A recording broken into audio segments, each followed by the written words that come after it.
This is the steering box bracket to show the steering box attached to it. This is before. It's real rough. The rough design. I'm going to clean everything up. I'm going to ease the edges and make it look proper.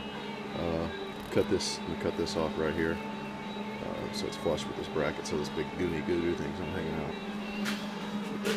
There's you see the notch. That's notched to go around the frame, and I'll weld it in all around the frame, and I'm probably going to come off with some form of gaskets or not.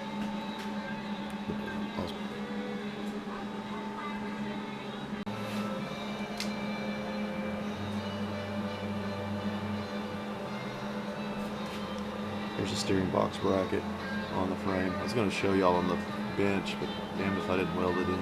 I've got it tacked in, so we're going to stop and show y'all. This is where the steering box is going to mount onto. Y'all can laugh at my welds.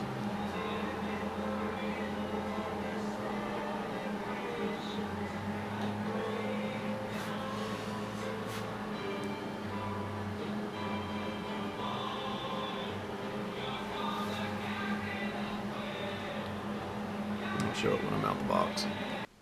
We're starting to un-F the electrical now. You can see we've got a lot of newer wires in. We've got positive terminals to the main fuse block. What we're doing, oddly enough, the electrical system on this was pretty intact. Everything I showed in the first video, I think when I demoed it, that we took the whole wiring harness off and it was a big pile of crap on the floor. And oddly enough, most everything worked. We're plugging stuff back in instead of rewiring the whole vehicle, and it's starting to work. So the mess of wires that you see all up in here, all throughout. This was a screw up right here. We can see where everything's just boo-boo spliced together right now. All the ends are just twisted. I cut that, and if I would have checked 4 inches further, it was a quick disconnect. So that's going to be a little bit of heartburn, but no big deal. We'll just butt connect and heat shrink everything and take care of it. But we're going through and systematically chasing wires and seeing what everything goes to. And we've got headlights, taillights. We don't have brake lights. We have headlights, taillights. Hell, even the damn compartment light, interior compartment light works. Blinkers, flashers, blower motor even worked. So everything's pretty intact. So we've just decided to go with the original wiring harness, and we'll just cut what we don't need. A bunch for the EFI, for the original Jeep motor EFI and the emissions and stuff. You can see we've got the front core support here, or the grill, whatever you want to call it. It's wired in, and obviously it'll sit where it sits, but we've got it sitting up there just checking the lights and stuff.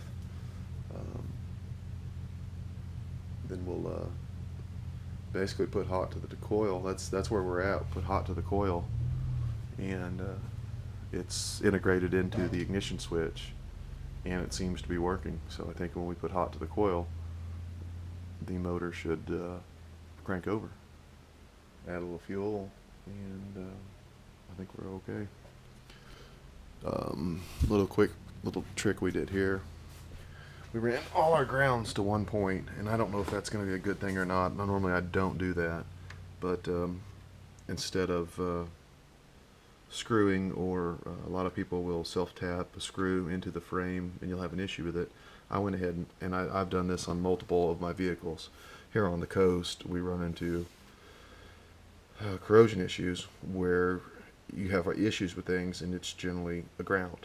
So what I've gotten been doing lately, is I weld a bolt to the frame, and you have contact there, and if you've lost ground, you just basically loosen the nut, clean the nut, add a little dielectric grease lube, and attach your grounds to it. So we've got all our grounds going to one point. Like I said, I don't know if that's a good thing or not. On my vehicle, on my big truck, my big rock truck, and my wife's her Jeep, I think I've got multiple different points of ground, and all this goes to one. So I'm going to see if that's going to bite me in the ass or not. I don't think it is. And then we've got a couple, two different body body to ground to bodies.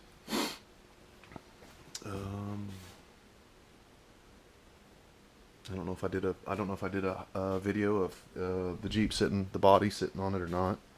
I guess I can go ahead and do that now. When I do my editing, I'll either edit it out or not. That's horrible lighting. Let me give you a view from the other side.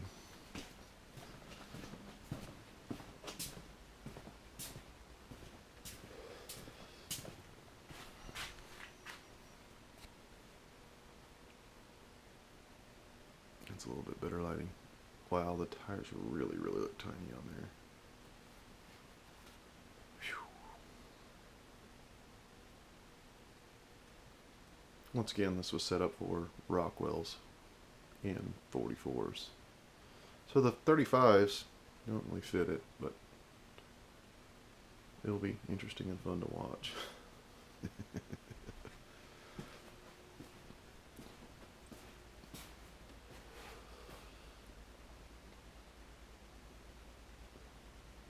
Oh, here's the steering box done.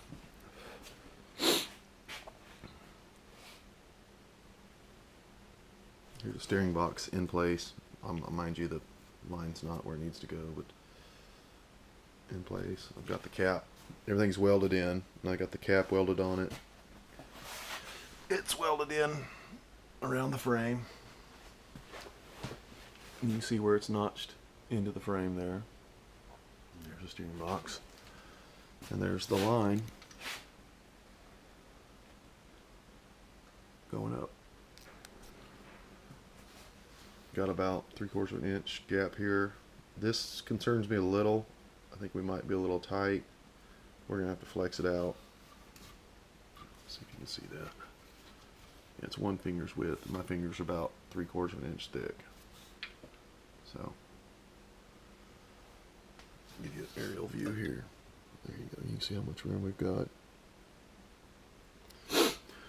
So I think that might cause a little heartburn. I'm not sure. But I'm going to have to flex it out and see if it binds with anything. But there's a lot of things we've got to test on this.